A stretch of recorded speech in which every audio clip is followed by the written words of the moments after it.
Hey there, I'm Tim. And I'm Luisa. And we're two movie lovers here to show our appreciation to those people in the credits that make a film extraordinary. That's right. This is a podcast centered around young upcoming talent whose tremendous dedication allowed them to shine in this crazy town. This is Hollywood Rising. Hey Luisa, how you doing this morning? Hi Tim, I am great. How about you? Very good. So if I sound a little different today, I'm in my luxurious new studio, if you couldn't tell. I love it. Yeah, it's basically my spare room. So forgive me if I sound a little different this week. But today we are talking with Bryan Wessel. He deals with film marketing. Something that basically out of all the topics we're covering, Luisa, I think this is probably the one that people know the least about, I would guess. Yeah, I think so too. And it's such an important element of a film because someone has to sell the film. So there's enough money to make more films. Exactly. As far as a business goes, I'm sure it's more complex than taking your little movie and peddling it down to the flea market and at the Rose Bowl on a Sunday. I'm sure it's way more involved than that. And that's what we're going to find out from Bryan today, what the deal is. So if we're ready, let's introduce Bryan Wessel. Are you there, Bryan? Yes. Hey, Tim. Hey, Luisa. How are you? Good morning. Hi, Bryan. Welcome to our podcast. Thank you. Pleasure to be here. So, Bryan, I want to start talking about film marketing. I know that maybe we've heard the word film and we've heard the word marketing, but what is really film marketing? If you could explain it to us in your own words. Film marketing. Well, to me, the way that we've always viewed it as it's a two-step process. Step one is creating awareness for the picture or the release. And step two is making sure that people want to see this picture when it comes to theaters. And I think if you are familiar with the process of film, usually you see a trailer, and so that trailer will come out in theater. That's typically 3 to 6 months if it's a mid-sized film. It could be up to a year if it's a massive tentpole film. And that's usually the first step of the process. How do we make sure that people are able to say, there's Spider-Man, there's Avengers, there's Wonder Woman, get that on their radar. So then when you're closer to release, you can then start peppering in different messaging, different types of creative in different mediums and different settings in order to get that person to say, yes, there's Spider-Man. I remember that. I want to see it. And it's coming out next week. And so that full process is really what's been part of the movie business for 50 years now and has been successful in mass awareness and then driving as many butts and seats, as we like to say, on opening weekend. So you mentioned that sometimes trailers come up to a year before the movie comes out. Obviously, you have to have some tracking elements to it to know if it's working out. And my next question has to do with what tools do you use for that and how important data is for a campaign? It's huge. It's everything today. Trailers typically will come out depending again on the size of the release, but as times have changed and we've become more advanced in marketing and all of the signals that we can pick up with the digital platforms, primarily we're launching trailers in theater, but also on YouTube and Facebook. And the opportunities that those platforms provide are incredible. We're able to see which age groups are engaging in the asset. We're able to see how long they're watching. We're able to see what they're saying as well. And so all of those metrics are utilized, as well as social listening metrics where we can use technology to hear what people are saying on Twitter, Facebook, YouTube, Pinterest, you name it, it's out there. All of that technology is used to help to identify how successful we think it will be when it opens in theaters. And what we've done over the last few years is we've built benchmarks in terms of how many views, what kind of search activity is driven off the trailer, what people are saying, what the positivity sentiment is in the comments that they're making. And all of those metrics can be used off of in a comparative setting to see what films like this have done in the past. And so pretty frequently we're able to look at a film 6 months out after the trailer launch and be able to tell what ballpark range it will open to based on these metrics that we receive. Can the film suffer changes if you have enough info? For example, if there's a film that is 6 months out to come out, is it possible for the film to get modified based on the metrics? That's a tough one. I'm sure as you're meeting with additional people working in post-production, it's very difficult to make significant changes. I can think of 2 examples, though, in recent history where there has been significant changes made. 2 years ago, Paramount had the Sonic the Hedgehog film, and that had a very unique fan base. It's probably 30 to 40-year-old male gamers that grew up with the Genesis that had their vision of Sonic in their head. First trailer dropped, and there was issues as Sonic being a bit too gnarly, his hair, his teeth were a bit too jagged. And from the negative backlash that they received, the production of the film was modified, and they actually redid all of the CGI of Sonic for the picture when it opened, and the film opened to amazing results. So that there is an amazing story. Venom was also a great example where at Sony with the first trailer, it was realized that it didn't give enough Venom. So the first trailer asset that came out for the first Venom film was 2 minutes long of Eddie Brock and character development, and there was a button at the end of Venom doing the tongue thing. And what we saw from there was all of the comments, all of the reactions were, we want Venom, we need more Venom. And so this first trailer asset actually had some, it was so-so sentiment. It was about mix, like 60% positive, 40% negative, and that's obviously not where you want to be at this stage of the game. So for the second asset, Venom came in, I think it was at 30 seconds, and was filled with action scenes with Venom from there on out. Trailer sentiment was through the roof, and that helped put us back on the trajectory for the massive opening that we eventually had. I remember both of those examples happening and how crucial the public opinion really took to the final product. That's pretty amazing. The fact that you guys are basically Big Brother and spying on all of us and able to use it in your data and to make the movie better. That's pretty fascinating. It's got a lot of power out there, social media, evidently. Definitely. And we like to use it when we don't like to say Big Brother because there's all kinds of privacy stuff going on out there. So we're looking at it as groups of people looking at directional signals that can help better tell the story.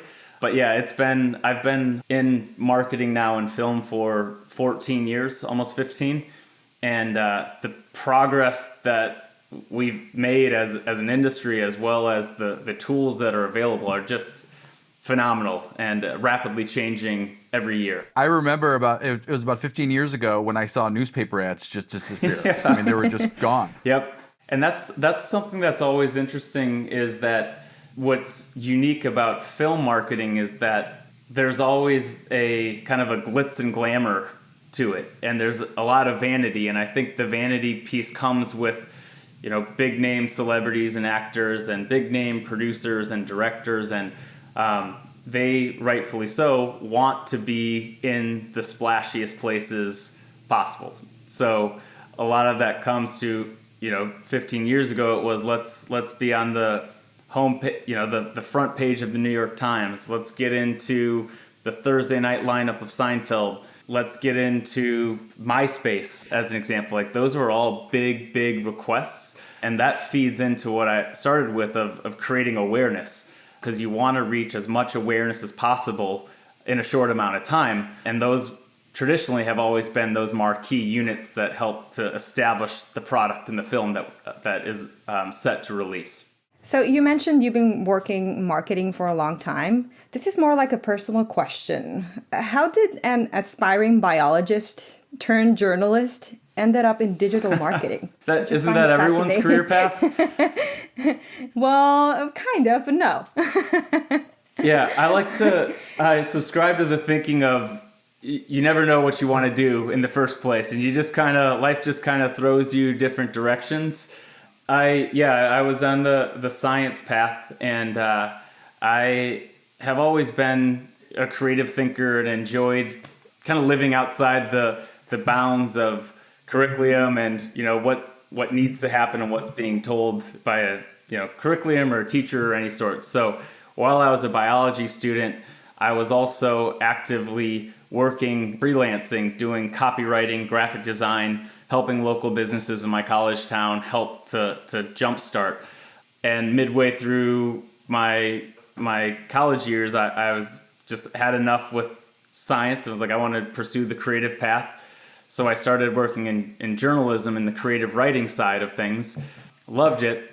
But then when I tried to get a job, it's extremely difficult to be a 22-year-old copywriter. And I thought I was fancy. I thought I had great work and an impressive book. I knocked on the door of probably 20 of the big ad agencies across the country, and everyone said no to me. And that was a tough pill to swallow. But I had a friend of a friend that worked in digital marketing out here for Fox in LA. And when I spoke to her, she gave me the advice of this digital marketing thing. It's not 100% creative, but since digital is such a new industry, it was a new thing. This was pre-Facebook, pre-Pandora, pre all the big names that we know today. So she just kind of chalked it up as an opportunity to build something new and to grow with this new medium and this new type. And for me, while it's not 100% creative, I knew that I could use my skills to kind of figure out what path was interesting to me, and that's what happened. And it's been a wild ride since then. Tim, did you know that Bryan was Employee of the Month at a local Taco Bell? I think everybody knew that. Bryan just described to us. It's still on my resume. That's my claim to fame.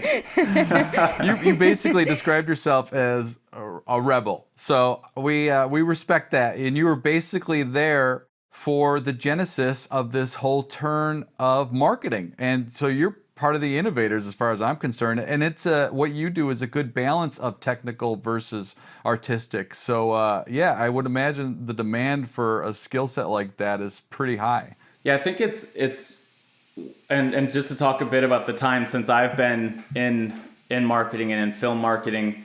So taking it back to 2007, and I started in digital media and digital marketing. So at that time, you had MySpace, you had like big video game sites like IGN, you had MSN, you had College Humor. And at that time, it was all about big creative ideas. So how can we reach out to a IGN and have a group of IGN editors come to set? How could we have them meet with the talent? How could we do splashy creative things on the website? And I was able to experience success just out of the ability to really kind of run with the big ideas and the partnerships that we had with these kind of properties.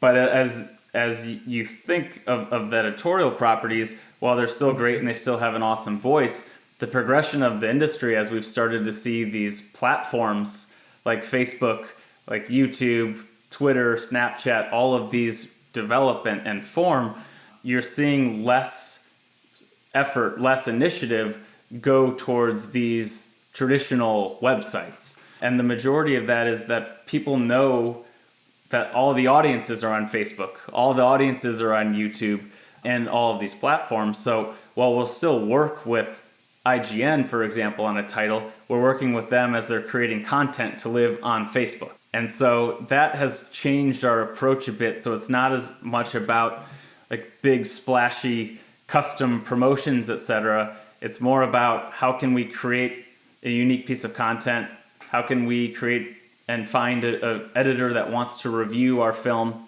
How can that go on one of these audience platforms? And how can we make sure it's seen and consumed by as many people within our target audience as possible? Is there a ratio for marketing budget versus production budget? I would imagine like a $200 million movie has more of a budget for marketing than a $10 million movie, right?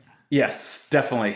In the math behind it, and that's more within finance and within the heads of the studio in the math that's done and the calculations. But to produce a film that makes that cost $200 million, you would need to make 400 million in box office to break even. Because if you think about it, there are deals. If a film opens on opening weekend, the exhibitors typically are getting half of the revenue that the box office makes. And so that's always a piece of the calculation that needs to be considered is your AMC's, Regals, and Cinemarks. It's, when they open, they're getting half, and there's always deals that are made. If it's a big, huge tentpole film, superhero film, usually that ratio favors a bit more to the studio. And if it's a smaller film, usually it favors a bit more to the exhibitor. But all in all, based on what the film needs to make and what it should open to is typically how budgets are created. In today's world, we can start saying if our film needs to make $20 million on opening weekend, then we need to spend X in order to reach that number.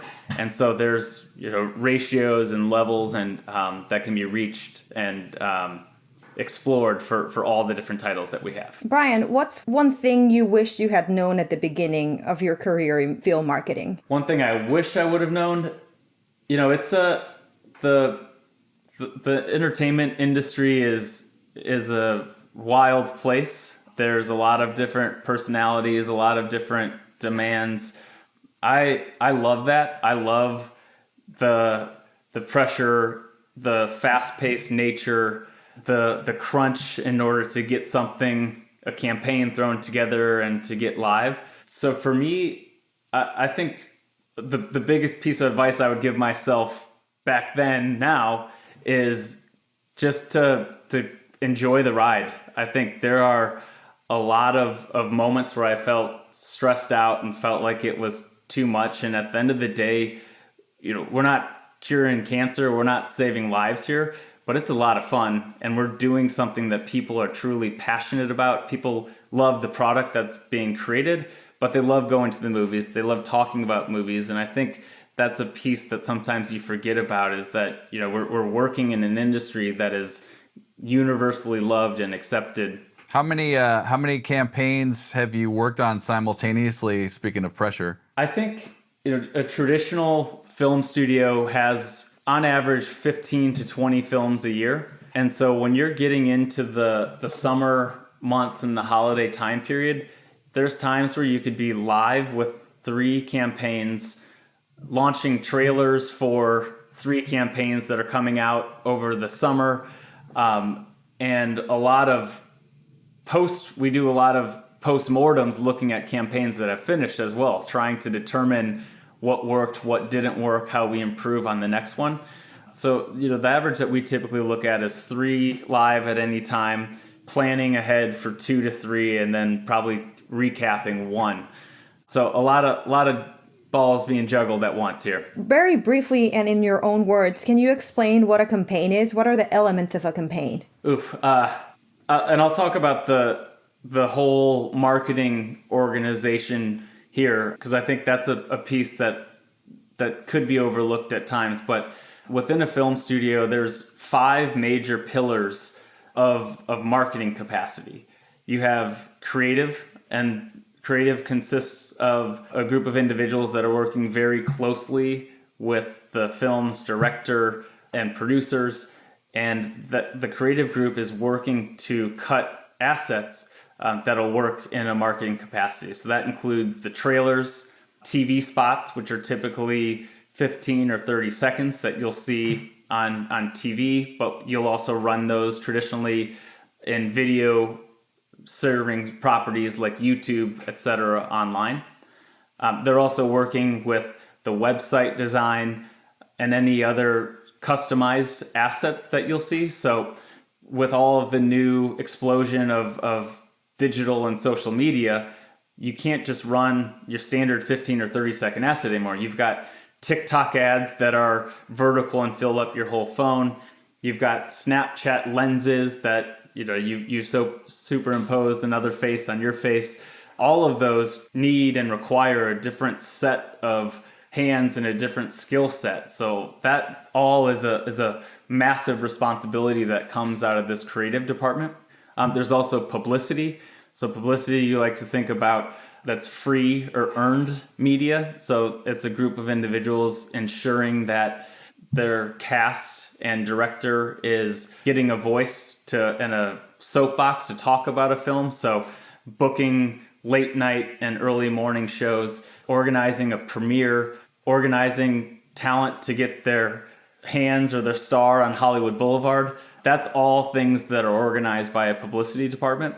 You've got the media department, which is what I sit in, and media works to put together placements for where the creative is going to run. So in the media department, we're typically looking at who the audience is, what is happening between the trailer and when the film releases, what different beats we want to take advantage of, and refining audiences over time to ensure that we're getting the most awareness and interest to ensure that we're opening to the number that we need. That's media. Next, we have distribution. And in distribution, that's a group of individuals that is ensuring that the film is making it to as many theaters as possible and ensuring that we've got the most theater placement as possible, that you're in as many screens for as long as possible is huge. They also work to organize the standees that you see in the lobby, the posters, the popcorn, all of that is done by the distribution department. And I know I said there was 5, and I just gave you 4. I think that the fifth one is more, at a studio, you also have to think like movies are not just US, they're global.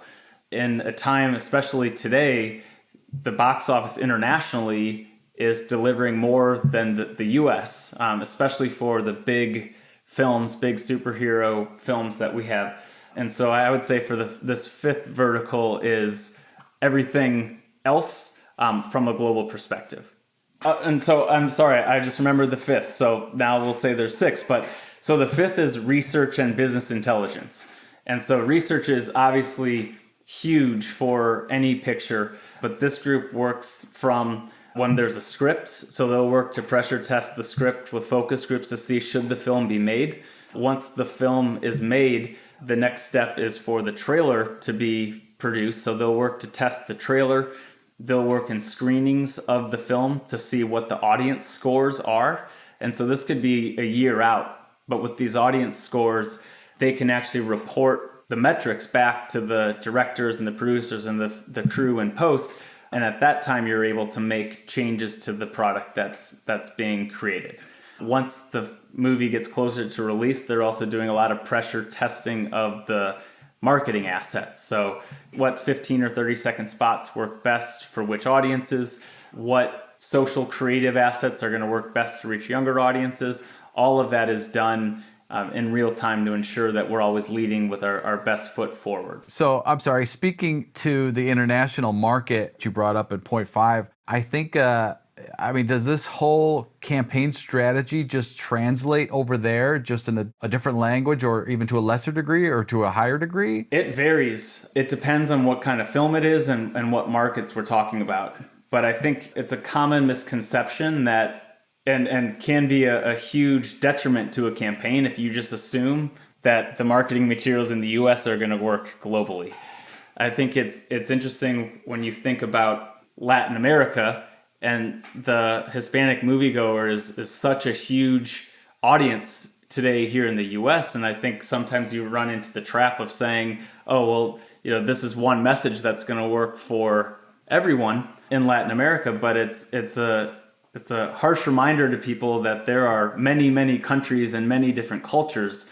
And what you see in Mexico is different than Central America, which is different than South America. And so because of that, the way that Sony operates is that there are hubs. I think there's 13 major international hubs, which will live in big cities. So in Latin America, you'll have Mexico City, Buenos Aires, and Sao Paulo for Brazil. In Europe, you'll have big offices in Spain, Italy, Germany, France, Russia, China. And so what we'll do is for any film, there will be approved imagery that can be used. and approved characters and some approved art that is then sent out to the rest of the world in these global territories. And then each territory can take different art and different assets and then put their creative messaging on top that's localized, that features, audiences or characters that are different, that might appeal to their market, that might not appeal to the US. And I think there's a lot of interesting use cases where, for a horror film that obviously usually does well with the Hispanic audience, sometimes you'll use different iconography from the film when marketing in Latin American countries. So in the US, it might be, if it's a film of, about Satan or any kind of religious iconography, in the US, it might be the demon that's featured in the marketing materials, but in Latin America, it might be a demon with the church in the background, or the rosary in front, as a way to kind of appeal to those as religion is such a huge part of those cultures. Asia is another example. For example, on Into the Spider-Verse, the animated Spider-Man film, which is incredible, where in the US there was a lot of focus on Miles Morales as the character, but in some Asian countries there was focus on one of the Spider-Man characters, I'm forgetting the name, but it was an anime focus.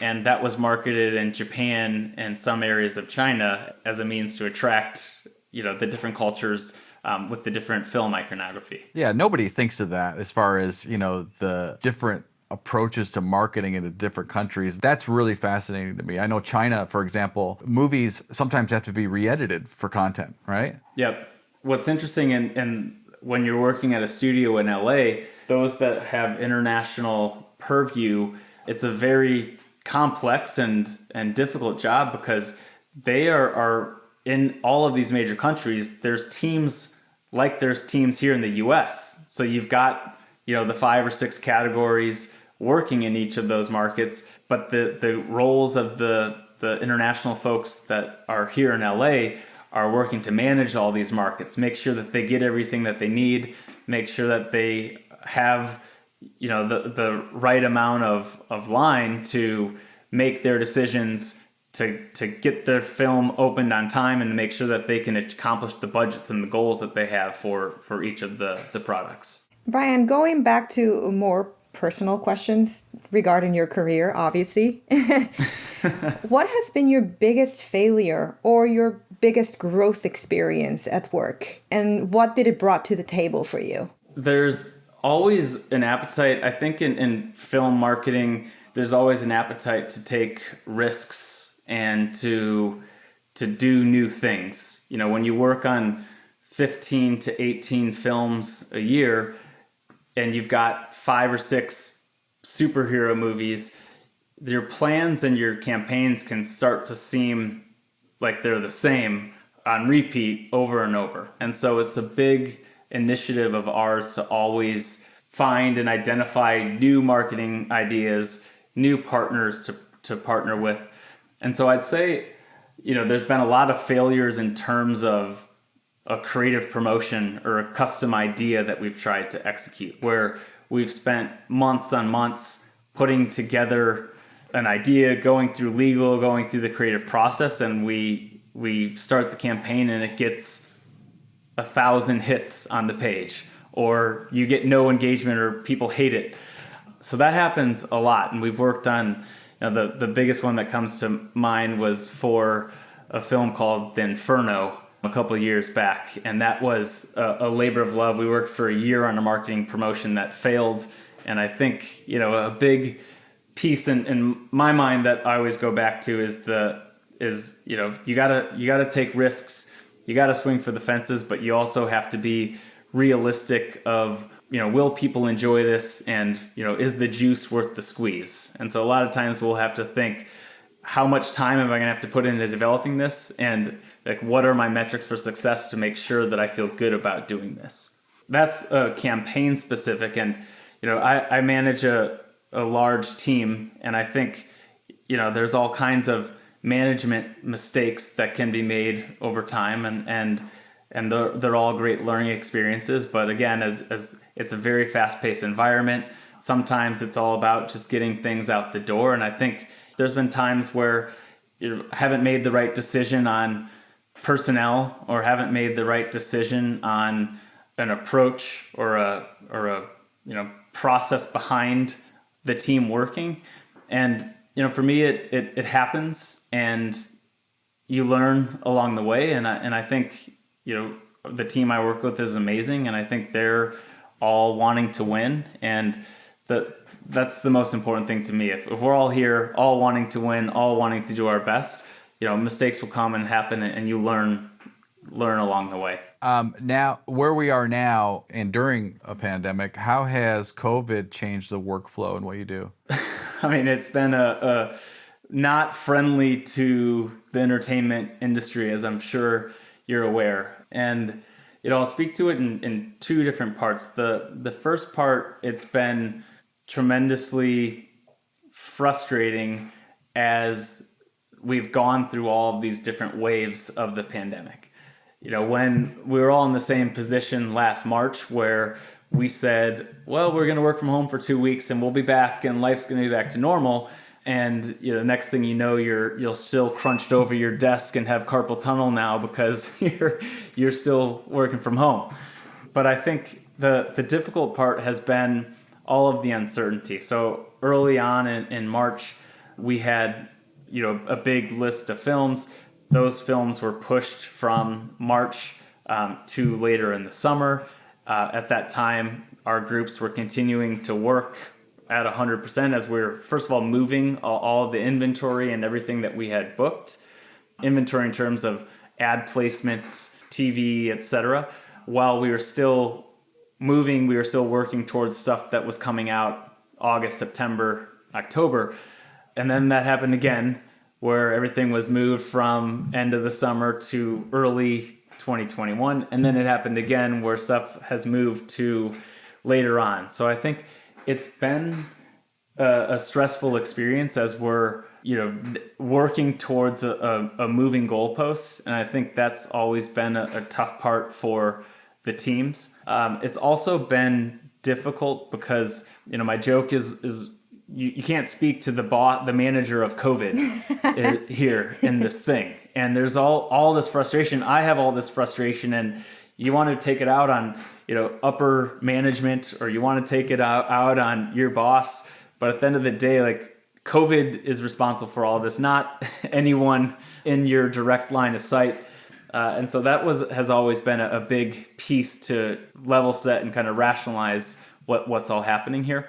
With the theatrical part, there's also been opportunity in other areas, and something that our collective group has been fortunate is, I think for a majority of big studios, as they're run by conglomerates, there have been other areas to kind of branch out. And so while theatrical has been on pause in a lot of areas, in a lot of respects, there's been opportunities to grow into TV. There's been opportunities to grow into marketing for home entertainment. So that's when it hits either PVOD, premium video on demand, or when you can rent it through your TV, or you can buy it from a local retailer. So our groups have been active and working more in those capacities. And doing well, as we know, all those businesses have been surging. Yeah, I see that on-demand content, and from, like you said, all the big studios are creating their own paid platforms now to fill that void. You said theatrical business is on pause. Do you really think that? Do you think it'll come back full on, or do you think it's going to be more at-home viewings? I think it's definitely going to come back. Me as a movie lover, I'm ready to go back, and I think for the general public, anyone's looking for an excuse to get out of the house for 3 hours without having to worry about something. And I think there is this need, and there is a need to see film with a group of people, especially when you're talking about a comedy or a horror film or a big action film. Like, those are films that need to be enjoyed with an audience of people. And I think those are those special moments and times that you have that won't go away. I think it will change in terms of the numbers on an opening weekend. We're used to chasing the headlines of box office smashing records, and I think that will still happen. But instead of having one huge weekend, I think it's going to be more spread out over time, as people won't be in as big of a rush to go, and they'll kind of trickle in. And so the numbers will over time probably recover, but it's going to be how it performs over a month period versus how it's performing over opening weekend. And I think there will be probably more of an emphasis on big name IP to go to theaters. And then if it's a film like a medium tier film, that will probably be more of a flexible release pattern. So it still will go to theaters.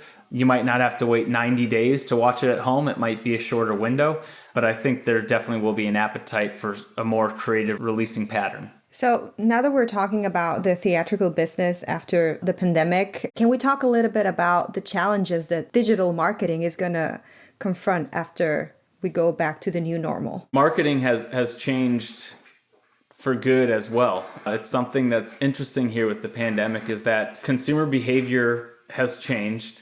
The movie-going experience has changed. And all of this is also driving a change of how our media consumption has changed. In my opinion, this was going to happen. I see that the impact of COVID, whether it's telehealth or ordering your food online or consuming your content, all of that was going to change. But COVID put this in warp speed. No one was prepared for it to happen as quickly as it did, but it did. And I don't think it's the worst thing in the world. I think we jumped to where we should be in terms of how we act as consumers in society today. When it comes to digital marketing, there's new ways to reach customers. Like if you're in Postmates now, there's a lot of promotions for films. Like if you're watching this film tonight, make sure you pair that with the locally curated menu that fits your themes of the film.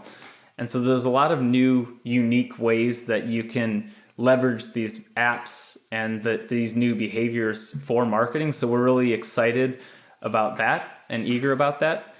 One other thing that's really important is, as you're starting to see in theaters, the kiosks, due to COVID precautions, are probably going to be going away. So ordering your tickets at either the counter or the kiosks won't be as prevalent, which will be pushing everyone to be purchasing more on your mobile device.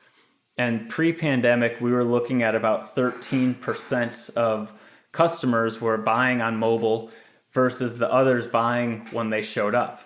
And I think in big cities, LA and New York, mobile is much more prevalent because you want to choose your seat. You're looking at sold out movies every day, every evening. Those in other areas of the country isn't as prevalent, so they just will go and pay with cash. But as this is changing, we're projecting that it will most likely be 60 to 70% of tickets purchased will come online or through your mobile device. And that's just going to make some incredible advances in marketing tactics, because everything here is trackable in a privacy safe sense. So that's my caveat. So when you have these tools now, you're able to determine groups of people that are purchasing. And so that's helping you get smarter about the campaign that you're executing. So you're able to say, if Louisa has purchased a ticket, I can now no longer market to Louisa for the rest of the campaign. So that's a good way where you can save money in advertising. There's also tools that you can build. They're called lookalike audiences, where you can take a ticket purchaser and model them off of other digital users that will be more likely to purchase a ticket than a general population. So we do a lot of modeling based on ticket purchasers to see who they are and have a wider net to cast for ticket conversion. One other area of change is just in entertainment consumption. As streaming has become much more prevalent, you're starting to see shifts of how we buy media. So 15 years ago, everything was going through the big networks, ABC, CBS, NBC. And while all of those networks are producing amazing content, that media is now being streamed in platforms like Roku, Apple TV. And so the way that we're buying that inventory is slowly changing to be a more automated digital route than the traditional linear cable TV route. So all amazing things are happening. It's definitely complex, but new ways to engage in new platforms, to reach ticket purchasers, and to just reach in general entertainment consumption. That's a really good answer that kind of shows where we're headed. And I like the fact that we were sort of pushed through by COVID. It's not necessarily a negative thing, but to see the silver lining there, that things are being addressed and adapted to make this business work, because it's still a business. So what is the weirdest, most unexpected skill you bring to your job, and how did you learn it? There's many. As I said earlier, like we jumped into this new industry and just kind of figured things out.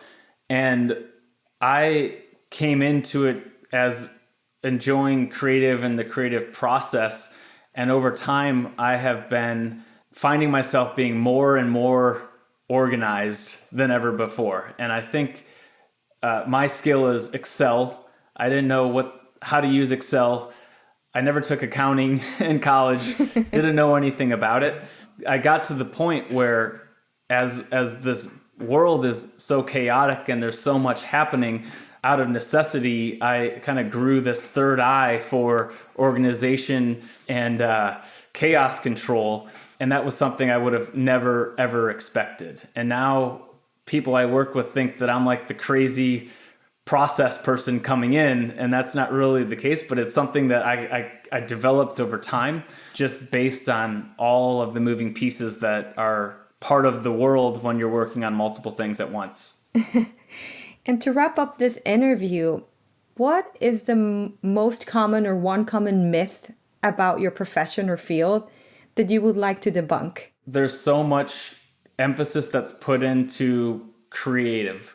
There's so much that's put into, what you see in an ad on TV or what you see in an ad on Instagram. But I think it's a huge myth just to think that, someone creates that and we just put it online or put it on TV.